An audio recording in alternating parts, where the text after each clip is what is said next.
بەناوی خۆی بەخشندە و میرەبان سڵاوتان دەبێ خوێندکارانی خۆشەویست لە وانەی دووەم لە بەشی دووەم بەردەوامی لەسەر بابەتی ئاراسەبڕەکان و شیکارکردنی پرسیار لەسەری لێرە نووسراوە شیتاڵکردنی ئاراسەدار بۆ پێگنەرەکان پێم باشە چەند پرسیارێک لە ڕاهێنانەکە و نمونە وەرگین هەڵبەت من بە شێوازێکی تر شەرحەکەم کرد هەر لە ئەوڵی بابەتەکەەوە لە دەرسی ڕابردووە یەکسەر هەموو ئەمانەمان باس کردووە چۆن ئەگەر تەنێک یان ئاراسە بڕێک بە شێوەیەکی لار بفرێت یان بجوڵێت چۆن شیتاڵیەکەینەوە سەر تەورەی ئێکس و تەورەی وای کەواتە ئەمەش هەر وەکو چۆنەڵی بەردەوامیەکە بۆ ئەو بابەتە.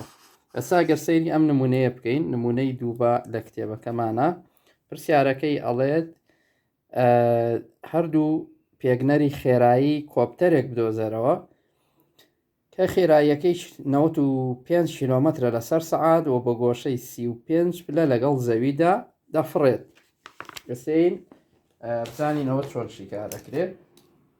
یەکەم جاریین ئاراسە بڕەکانی بۆ دروست دەکەین یاخۆ بڵێم تەوەرەکانی بۆ دروست دەکەین ئابەم شێوازە وتوێتی خێراییمان هەیە واتە ڤیمان هەیە بڕەکەی 95 کیلۆمەتر سەعاتە لەگەڵ زەویە. ئێرە وتمان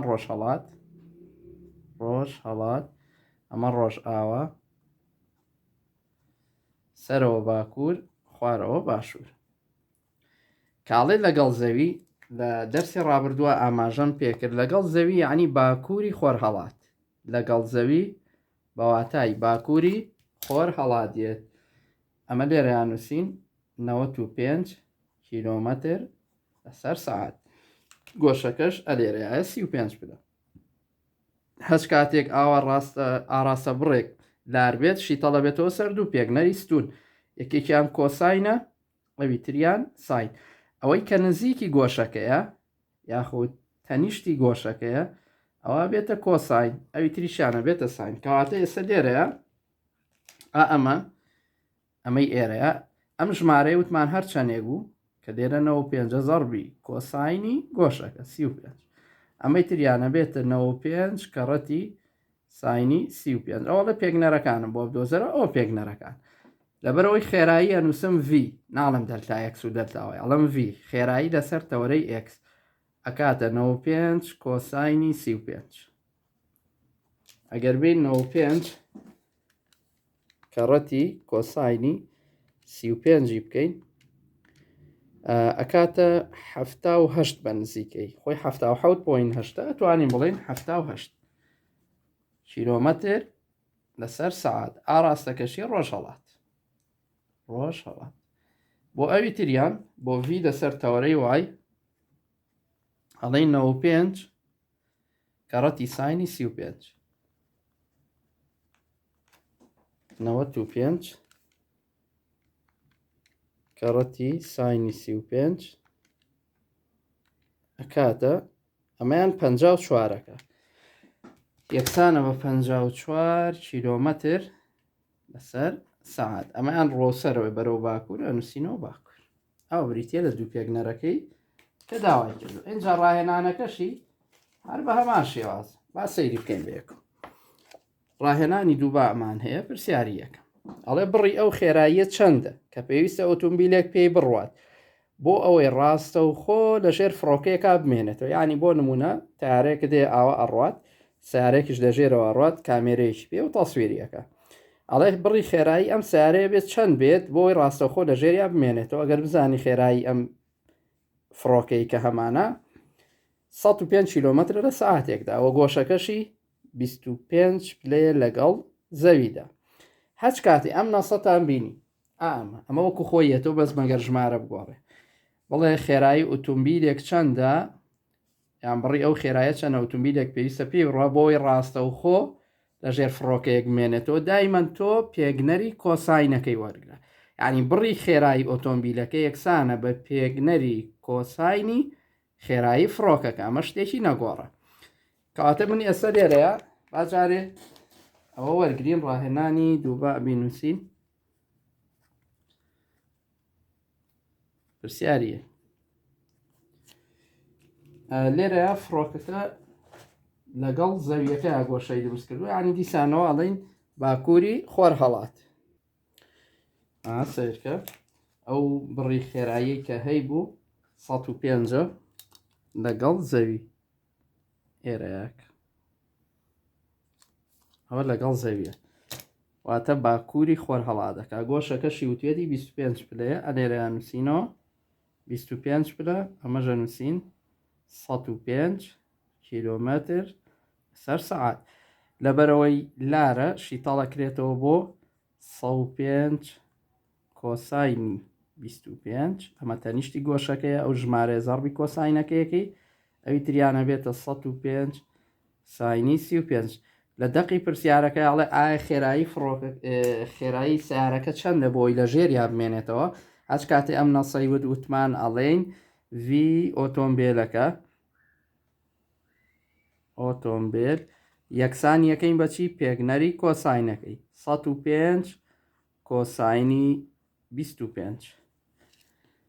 زانی 105 ئەگەر زەڕبی کۆساینی 25 بکەیت چەند ئەکات؟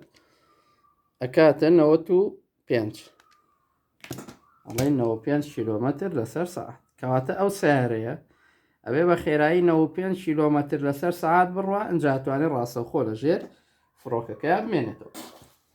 لقی باەکەی یاخود پرسیاری دووەمەکەی وتوێتی پێگنەری شاوڵی بدۆزنەوە. ئاگەر سەیری پرسیارەکە بکەیت هەری تایبەتە بە یەکەم، ئەڵێ پێگنەری شاوڵ یعنی تەوەرەی وای، یعنی ئەم بەشە، ئەمە بۆ پرسیاری دووەم بۆی هەر یەکسەر لەگەڵ یابێ.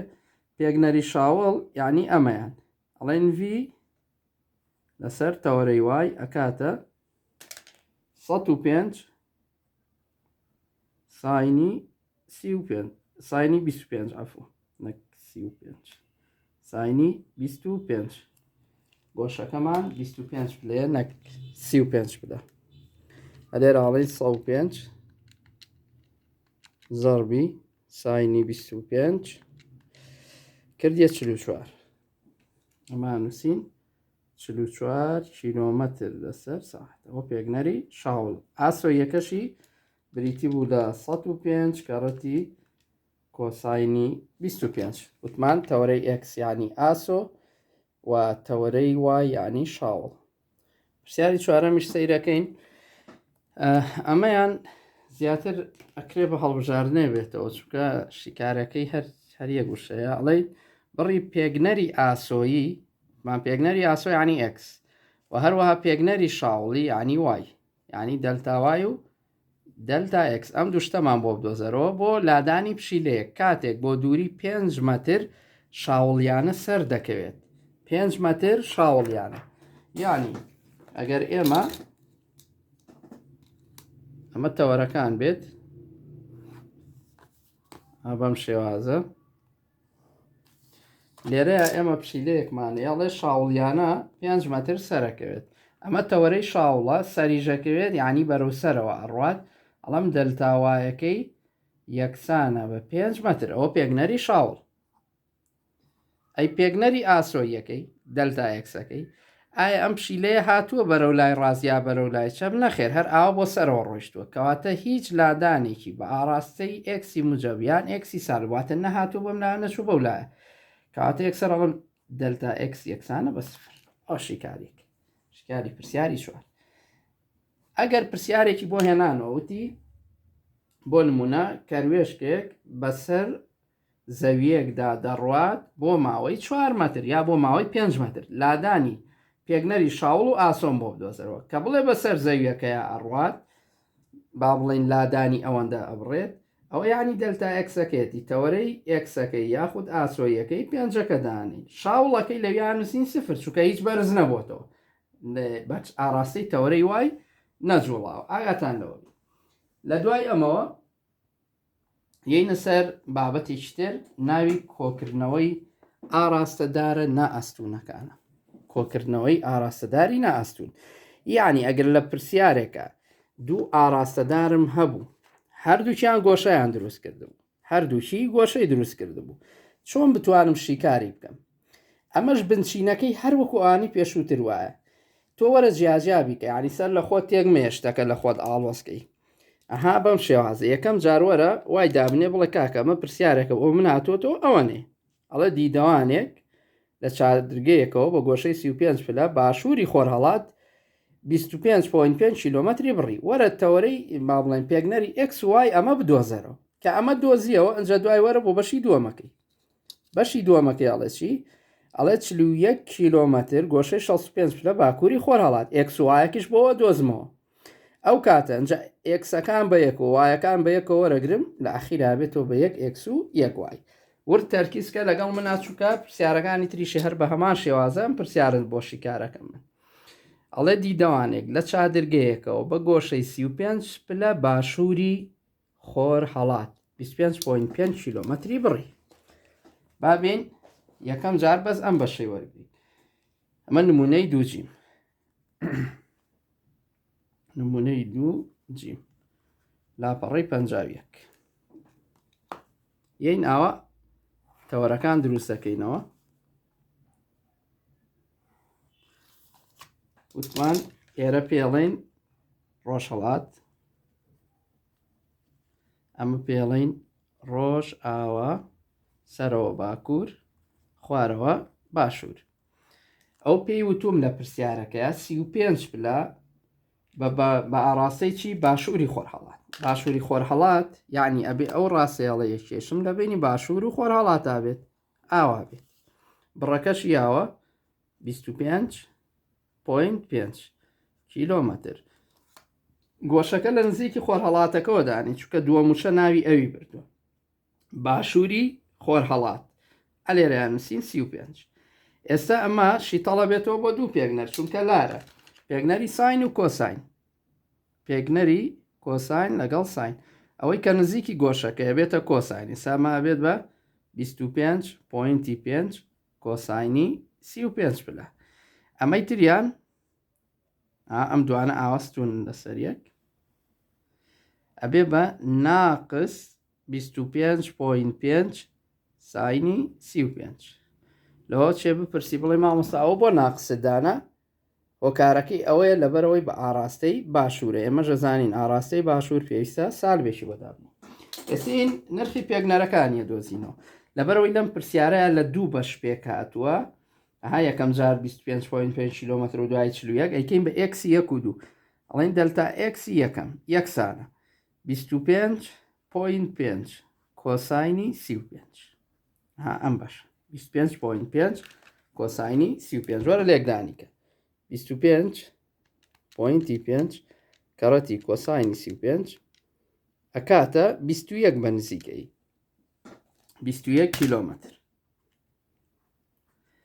ئاراستەکەشی وازەحە بەرەو ڕۆژهەڵات لە تەنیشتەوە نووسین ڕۆژهەڵات اینجا چیمان هەیە دەلتاوایمان هەیە دەلتاوایەکە بەرەو باشوورە ئەڵین دەلتاوای یەکەم ئەکاتە ناقس 25.5 ساینی 35 ئەمان زانین چەناکە ناقسە 25.5 زەربی ساینی 35 کردیە ناقس 15 14.6 بە نزیکەی ئەڵێ ناقس 15 ناقسەن 15 کیلۆمەتر ئەمەیان ئاراستەکەی بەرەو باشوور تەوەرەکانمان دروست کرد بەرەو باشووری خۆرهەڵات بووە بۆیە گۆشەکەم لە یادانە شیتەڵم کردەوە پێگنەری X و پێگنەری Y ئەمە بەشی یەکەمی پرسیارەکەم تەواو لە بەشی دووی پرسیارەکەیە ئەڵێ چی؟ ئەڵێ پاشان 41 کیلۆمەتر گۆشەی 65 پلە بە ئاراستەی باکووری خۆرهەڵات ئێستا یەین ڕاستمێکی تر دروست دەکەین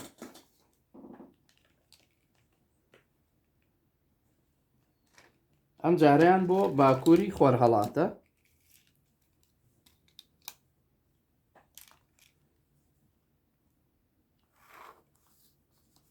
ئەوەم شێوازە باکووری خۆرهەڵات یعنی ئێرە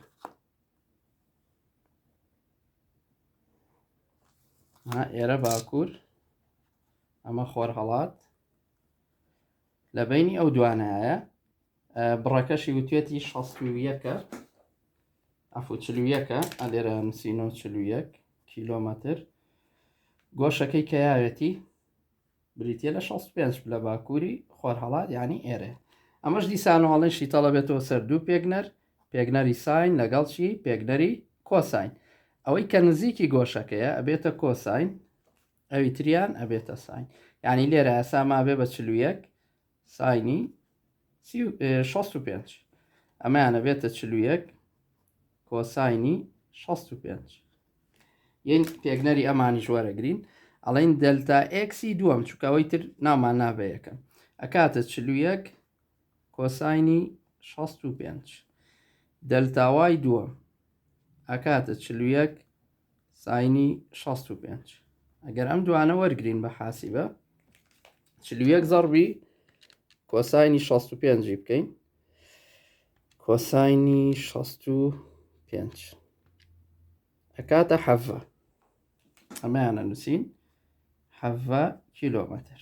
ئاراستەکەشی ڕۆژهەڵات یاخود خۆرهەڵات. ئەوی تریان 41 کەڕەتی ساینی 65 بکەن ئەکاتە 37. ئەمەیانە نووسین 37 کیلۆمەتر ئاراستەکەی باکوور. ئێستا سەرنج بەر ئێمە 4 ژمارەمان هەیە بە ئەمانە بێنەوە بۆی چاو لێ بێ. 4 ژمارەمان هەیە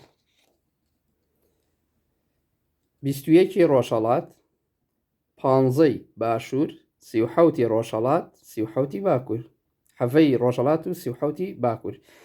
ڕۆژهەڵاتەکان بەیەکەوە وەرەگرین باکوور و باشوورەکەش چونکە لەسەر تەوەرەی شاوڵن ئەوانەش بەیەکەوە ینی تەورەی ئەکس بەیەکەوە تەورەی وای بەیەکەوە. ئەڵین بەرەنجامی تەورەی ئەکس ئەتوانن ئەم هێمایە دابنێنەوە ینی سەمەیشن ینی بەرەنجام هی تەورەی ئەکس یەکسانە.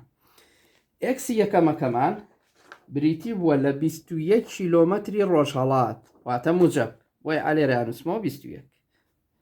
ئەوەی تریشیانە ڕۆژهەڵاتە زاید حەڤە کاتە 38 کیلۆمەتر. نەتیجەکە موجب دەرچۆتەوە ئەنووسین ڕۆژهەڵات.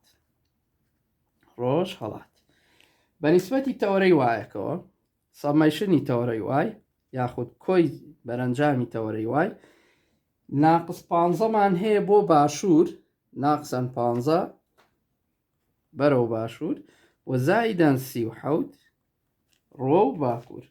ئەگەر بین ناقص 15 زائد 37 بکەین کاتە 22 کیلۆمەتر ئاراستەکەی نووسم باکوور چونکە موجب دەرچووتمان ئەگەر تەورەی وای بوو و موجب دەرچووەوە ئەو کاتە نووسین باکوور.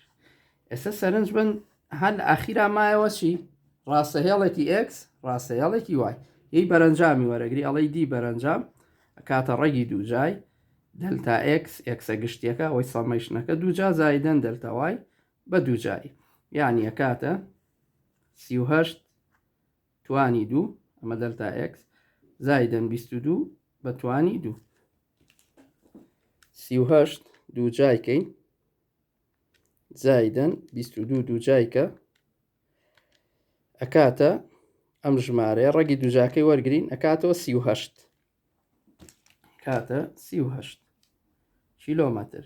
بۆ دۆزینەوەی گۆشەکەی ئێمە باکوورمان هەیە و ڕۆژهەڵاتمان هەیە ئاوە دانێکیان بەرەو ڕۆژهەڵات دانێکیان بەرەو باکوور. بەرەنجامەکەیان بریتە لە بەگەیاندنی سەرەتا و کۆتا و ئەمەش بریتە لە سێ تاکەی یعنی ئەمە 38 ئەمەش 22 ئەڵێن سێتا ئەکاتە تان ئینڤێرسی بەرامبەر لە سەرتەنیشت بەرامبەرەکەی 22 تەنیشتەکەشی 38 گۆشەکەی وەرەگرین ئەڵێن شفت و تان کەوانەکەکەینەوە 22 دا بەش 38 کەوانەکەدا ئەخەین ئەکاتە سیپلە یەکسانە بە سیپلە. ئەم سیپلەیە بڵین بۆ شوێ ڕۆیشتووە ئێرە خۆرهەڵاتە خۆرهەڵات ئەمەش باکوورە گۆشەکە نزیکە لە خۆرهەڵاتەکەەوە کەواتەڵین باکووری خۆرهەڵات. ئیتر ئەو پرسیارانەی کە ئاوا نائەستونن یەک جیان بکەرەوە بە جیا ڕسمەکانیان دروستکەبی کە بە ئێکس و وایەک دوایەوە ئێکسەکان بە یەکە وایەکان بە یەکەوە وەرگێت تا ئەبن بە یەک ئێکس و یەک وای ئەتوانی دواتر بە ئاسانی شیکاریکەی بۆی دەسەڕابێ لەگەڵ بابەتەکەیە پێم باشە خۆت ئەم پرسیارم بۆ شیکارکەی پرسیاری دووەم ئەڵێ فڕۆکەیەک دووری یاخود دەلتا ئێکسی 2.5 بە گۆشەی 35 پلە لەگەڵ ئاستی زەویدا دەبڕێ. ئاستی زەوی یعنی باکووری خۆرهەڵات. باشە پاشان ئاڕاستەکەی گۆڕە و 5.2 کیلۆمەتر بە 22 پلە لەگەڵ زەوی ینی هەردوو جارەکە هەر لەگەڵ زەویە دوو جار دوو وێنەی بۆ دروستکە. با لێرا وێنەکەش بۆ دروستکەم بۆی ئاسانتر بێ بۆت یعنی بۆ یەکەمەکەیان ئاوا ڕسمێک دروستکە بەم شێوازە وتوێتی لەگەڵ زەوی ئاواکەین بڕی یەکەمیان کە یاوێتی پێمان 2.5 کیلۆیە 2.5 کیلۆمەترە گۆشەکەشی 35 پلێ ئەلێرەیان نووسینەوە 35 پلە تر ئەمەشی تەڵە بێتەوە بۆ پێگنەری کۆساین لەگەڵ چیە پێگنەری ساین ئەمایانە بێ بە 2 و کۆساینی 35 ئەوانە بێتە 2 ئەمە کۆساینی 35 ئەمایانە بێتە 2 ساینی 35 دەلتا ئەکسی ئەمە و دەلتا ئەکس یەک و وای یەک بدۆزەرەوە لە دوای ئەوە بچۆ وێنەیەکی تر دروستکە بۆی دووەمیان بە هەمان شێواز هەر لەگەڵ زەویەکەیە با بڵین فڕیوە ئەم جارەیان تەنیا ژمارەکان گۆڕاوە ئەمە بووە بە 5.2 کیلۆمەتر گۆشەکەش هەڵبەت گۆڕاوە بووە بە 22 پلە دیسانەوە شیتاڵ یەکەیتەوە ئەما بێتە 5.2 کۆساینی 22 ئەمایانە بێتە 5.2 ساینی 22 ها سیرکە ئەمەی ئێرە دەلتا ئێکسی یەک و دەلتا وای یەک ئەما بێتە دەلتا ئێکسی 2 دەلتا وای 2 وەرە ئەمانە جیابەجیا وەرگرە ئەنجا دوای ئەکسەکان بە یەکەوە وایەکان بە یەکەوە چونکە ئەم دوانە ڕۆژهەڵاتەوە و دوانەش باکوورە هەردووشیان هەر کۆ ئەکرێتەوە ینی نەتیجەی ئەمە لەگەڵ نەتیجەی ئەوە کۆکەرەوە تەورەیەکی ئەکس دا ئەمە و ئەوەش بە یەکەوە کۆکەرەوە یەک وای ئیتر بە یاسای فیساگۆرس و یاسایتان ئەتوانی بەرەنجامەکەیان وەربگری.